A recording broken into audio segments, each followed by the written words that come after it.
তোমরা ইতিমধ্যেই জেনেছো UGC PhD অ্যাডমিশনের ক্ষেত্রে আরো একটা নতুন নিয়ম এনেছে। এর আগেও একটা পরীক্ষামূলকভাবে কিন্তু ইউজিসি একটা পদ্ধতি চালু করেছিল, সেটা হচ্ছে কম্পিউটার বেসড টেস্টিং এর মধ্য দিয়ে পিএইচডি অ্যাডমিশনের জন্য। তো যাই হোক, আবার একটা নতুন নিয়ম এনেছে। সেই নিয়মের মধ্য দিয়ে কিন্তু নেট এক্সামের গুরুত্ব আরো অনেকটা বেড়ে গেল। প্রথমত নেট এক্সামের মধ্য দিয়ে আমরা জিআরএফ একটা ক্যাটাগরি ছিল, দ্বিতীয়ত ছিল নেট। এখন কিন্তু পিএইচডি এন্ট্রান্স টেস্টেরও ভূমিকা পালন করবে নেট এক্সামটা। তো যাই হোক, সেই কি নতুন নিয়ম রয়েছে সেগুলো বিস্তারিত আলোচনা করব, কিন্তু তারপরেও মূল যে প্রশ্নটা আমরা রাখবো যে নেট এক্সামে কত স্কোর করলে আসলে পিএইচডি অ্যাডমিশনের সঙ্গে যোগ্যতা পাওয়া যাবে, এর কি কোনো পাসিং মার্ক হবে না কোন মার্কের মধ্যে দিয়ে এটা হবে, এই একটা বিষয় আমরা কিন্তু তুলে রাখবো। দ্বিতীয়ত এই যে সিস্টেমটা তৈরি হলো, এতে ছেলে মেয়েদের আদতে কি সুবিধা আছে না অসুবিধা আছে, এই ব্যাপারটাও আলোচনা করা যাবে। শুরুতে আমরা একটু ওই নোটিশটাকে আগে দেখিনি। নোটিশটাই দেখো। আচ্ছা, একটু সুরের প্রবলেম হতে পারে, আমার শরীরটা খারাপ সেই কারণে হতে পারে। তো যাই হোক, দেখো প্রথমত ওরা প্রথমেই নোটিশে জানাচ্ছে যে এতদিন নেটের মধ্য দিয়ে দুটো পদ্ধতি হতো, একটা হচ্ছে জেআরএফ, দ্বিতীয়ত অ্যাসিস্ট্যান্ট প্রফেসর। এই দুটো পোস্ট বা দুটো প্রক্রিয়াই কিন্তু নেট এক্সামের মধ্যে দিয়ে হতো। কিন্তু এরা দেখছে যে পিএইচডি অ্যাডমিশনের ক্ষেত্রে নানান রকম ছেলেমেয়েদের অনেকগুলো টেস্ট পরীক্ষা দিতে হচ্ছে। যদি তুমি একটু দেখো যে প্রথম যে সূত্রটা তারা করেছিল, সেটা হচ্ছে ইন্ট্রোডিউস করেছিল যে নেট যারা পাচ্ছে, নেট জেআরএফ যারা পাচ্ছে, তাদেরকে আর রেট পরীক্ষা দিতে হচ্ছে না। এই রেট পরীক্ষাটা কি?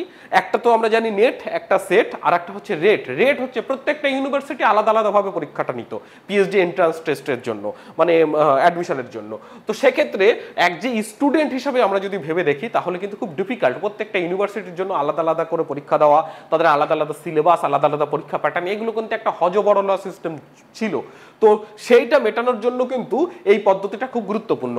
বলছে যে on national entrance test for PhD admission, এইটার পদ্ধতির জন্যই কিন্তু নেটের মধ্য দিয়ে তারা নেওয়ার সিদ্ধান্ত নিয়েছে, এবং এটা কার্যকরী হবে একাডেমিক সেশন 2024-25 থেকে। কি কি আছে দেখো, এখানে তিনটে ক্যাটাগরি হবে। প্রথম ক্যাটাগরি যারা রয়েছে দেখো, ক্যাটাগরি 1, ক্যাটাগরি 2, ক্যাটাগরি 3। ক্যাটাগরি 1 হচ্ছে জিআরএফ হচ্ছে, ক্যাটাগরি 2 তে হচ্ছে অনলি নেট। প্রত্যেকটার সঙ্গে এরা কিন্তু ক্যাটাগরি 1-এ যারা রয়েছে JRF plus assistant professor plus তোমার পিএইচডি অ্যাডমিশন। ক্যাটাগরি 2-তে জিআরএফ নয়, assistant professor plus PhD admission. Category 3-তে প্রথম দুটো বাদ দিয়ে শুধুমাত্র পিএইচডি অ্যাডমিশন। এই তিনটে ক্যাটাগরি কিন্তু তারা নেট এক্সামের মধ্য দিয়ে ভাগ করে দিয়েছে। আচ্ছা, আমরা যদি প্রথমত এইটাকে দেখি, দেখো ওরা হচ্ছে একটা চার্টের মধ্য দিয়েও কিন্তু ব্যাপারটাকে বিশ্লেষণ করে দিয়েছে। এইটা দেখো যে ক্যাটাগরি 1 কারা করতে পারবে। ক্যাটাগরি 1 এলিজেবল, তিনটে ক্ষেত্রেই এলিজেবল। তিনটে ক্ষেত্র কি কি? JRF, assistant professor, PhD admission. যারা ক্যাটাগরি 1 অর্থাৎ জেআরএফ যারা পাচ্ছে তারা সবকিছুতেই ছাড় পাচ্ছে, আর নেট যারা পাচ্ছে তারা জেআরএফ বাদে আর দুটোতে ছাড় পাচ্ছে। আর ক্যাটাগরি 3 অ্যাডমিশনের জন্য শুধুমাত্র অ্যাডমিশন, পিএইচডি অ্যাডমিশনের জন্য। ওরা এইবার বলছে দেখো যে এতদিন আমরা দেখছি নেট পরীক্ষার ক্ষেত্রে হয় পার্সেন্টেজ দিয়েছে অথবা পার্সেন্টাইল দিয়েছে, কখনো কখনো নম্বর দিয়ে দিয়েছে। এইবার ওরা বলছে যে ওরা পার্সেন্টাইল দেবে, সঙ্গে কত মার্কস সে পেয়েছে সেই নম্বরটাও দিয়ে দেবে। কারণ কি, এই যে এই ক্যাটাগরি যেহেতু 3 ইন্ট্রোডিউস হচ্ছে, সেই কারণের জন্য মার্কসটা এখানে খুব গুরুত্বপূর্ণ, মার্কসটা খুব কাজে লাগবে। আচ্ছা, দ্বিতীয়ত দেখো, the JRF qualified student are admitted into the PhD programme based on the interview. একমাত্র যারা জেআরএফ পাচ্ছে তাদের কিন্তু আর কোনো পরীক্ষা দিতে হচ্ছে না, তারা সরাসরি ইন্টারভিউ দেবে। ইন্টারভিউর মধ্য দিয়ে কিন্তু তারা অ্যাডমিশন নিতে পারবে। এই ইন্টারভিউর একটা প্রসেস আছে, বা এই ধরো যে পিএইচডি অ্যাডমিশনের জন্য ইউজিসি কিছু নিয়ম করে রেখেছে, সেই নিয়মটা তোমরা যদি না জানো সেটা কিন্তু দেখে নিতে পারো। কিন্তু এই যে জাস্ট এটা minimum standard and procedure for award of PhD degree regulation 2022, এইটা বলে সার্চ করলেও তোমরা দেখবে একটা পিডিএফ পেয়ে যাচ্ছ ইউজিসি ওয়েবসাইট থেকে, সেটাকে তোমরা একবার দেখে নিতে পারবে। ওখানে এলিজিবল ক্রাইটেরিয়া দেওয়া আছে। আচ্ছা, ফর স্টুডেন্ট, তার মানে এটা আমরা দেখো প্রথম ক্যাটাগরিতে চলে গেল। For student who qualifying in category 2 and 3, এইখানে দেখো একমাত্র জিআরএফদের কিন্তু আর কোনো বিষয়ে কাজে লাগছে না, সরাসরি ইন্টারভিউর মধ্য দিয়ে কিন্তু তারা পাচ্ছে। আর student, for student who qualifying in category 2 and 3, 70% weightage will be given for the score. অর্থাৎ যারা 2 এবং 3 ক্যাটাগরিতে থাকবে, অর্থাৎ যারা নেট পাস করবে এবং যারা অ্যাডমিশন পিএইচডি অ্যাডমিশনের জন্য ক্যাটাগরি 3-তে কোয়ালিফাই করবে, তাদের জন্য কিন্তু 70%, যে ধরো কোনো একটা ইন্টারভিউতে 100 মার্কস রয়েছে, তার মধ্যে 70 মার্কস হচ্ছে এই নম্বরের বেসিসে কিন্তু সেই 70 মার্কসের থেকে তারা নম্বর ক্যারি করতে পারবে। বাকি 30 নম্বর তাদের ইন্টারভিউ থেকে নিতে হবে, ইন্টারভিউ থেকে করতে পারবে। এই দুটো স্কোর মিলিয়ে কিন্তু তারা পিএইচডিতে চান্স পাবে। ক্যাটাগরি 2 and 3 এর জন্য এইটা কিন্তু the obtained in the net by the candidate in category 2 and 3 will be valid period, 1 বছরের ভ্যালিডিটি কিন্তু এটা থাকবে। আচ্ছা, এখানে আরেকটা প্রশ্ন কিন্তু এখানে রয়েছে, সেটা হচ্ছে অনেকেই প্রশ্ন করেছো, আমাকে ফোন করেও জানতে চেয়েছো যে তোমার আমরা যারা পুরনো পাস করে গেছি তাদের ক্ষেত্রে কি হবে। দেখো, পুরনো পাস করে যখনই কোনো নতুন নিয়ম আসে তখনই এই যে একটা এই 2024-25 থেকে চালু হচ্ছে, তো তাহলে নিশ্চয়ই তার আগে পর্যন্ত একটা সিস্টেম ওরা রেখে দেবে, সুতরাং সেটা নিয়ে ভেবে লাভ নেই, মানে সেটা নিয়ে কোনো অসুবিধা হবে না আশা করছি।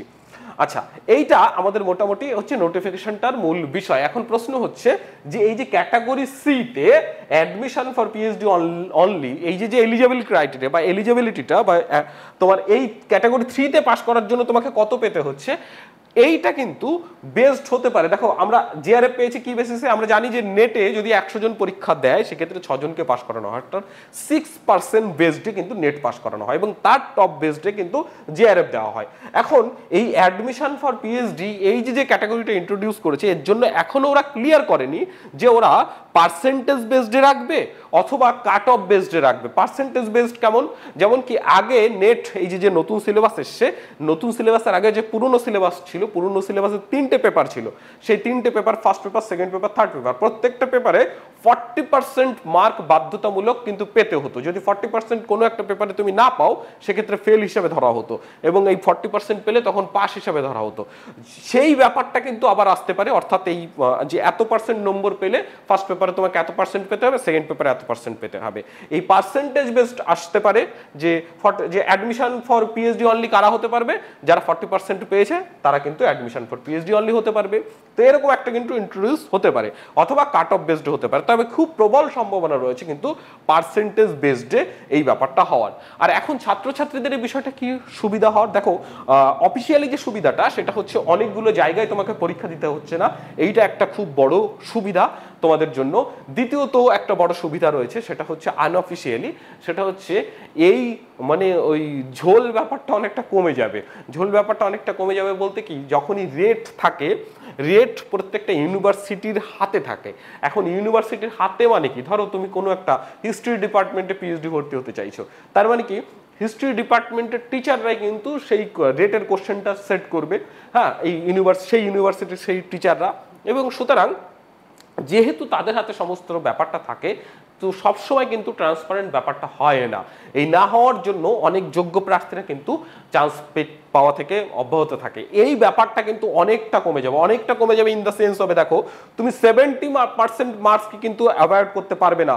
আমি ধরে নিলাম যদি 100 নম্বরের পরীক্ষা হয়, ধরো পিএইচডি অ্যাডমিশনের ক্ষেত্রে 100 নম্বর থাকে, হ্যাঁ, পিএইচডি অ্যাডমিশন পাওয়ার ক্ষেত্রে যদি 100 নম্বর থাকে, এই 100 নম্বরের মধ্যে 70 নম্বর, এই 70 নম্বর প্লাস 30 নম্বর, এই 70 নম্বর কিন্তু তোমার নিজের হাতে থাকছে। এইটা কিন্তু খুব গুরুত্বপূর্ণ, এই 70 নম্বর পার্সেন্ট, অর্থাৎ তারপরেও যদি 2 নম্বরই হয়ও সেটা 30% গিয়ে হচ্ছে কিন্তু। সুতরাং 70% তোমার হাতে রয়েছে, এইটাকে কিন্তু তুমি নিট অ্যান্ড ক্লিন করতে পারবে। এবং আরো একটা বিষয় প্রমাণ পাবে যে সে খুশি কিন্তু তুমি নেটে মানে পিএইচডি অ্যাডমিশনের জন্য ভর্তি হয়ে যেতে পারবে না, যেটা এতদিন হয়েছে কিন্তু।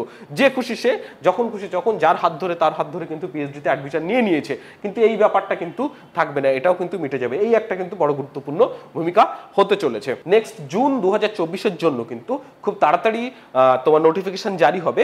তোমরা যারা জুন 2024-কে টার্গেট করেছো তারা খুব সুন্দরভাবে এই সময়টা কিন্তু তোমাদের টেনে রাখার সময়, খুব ভালোভাবে পড়াশোনা করো। চলো দেখা হচ্ছে তোমাদের সঙ্গে আবার পরের ভিডিওতে।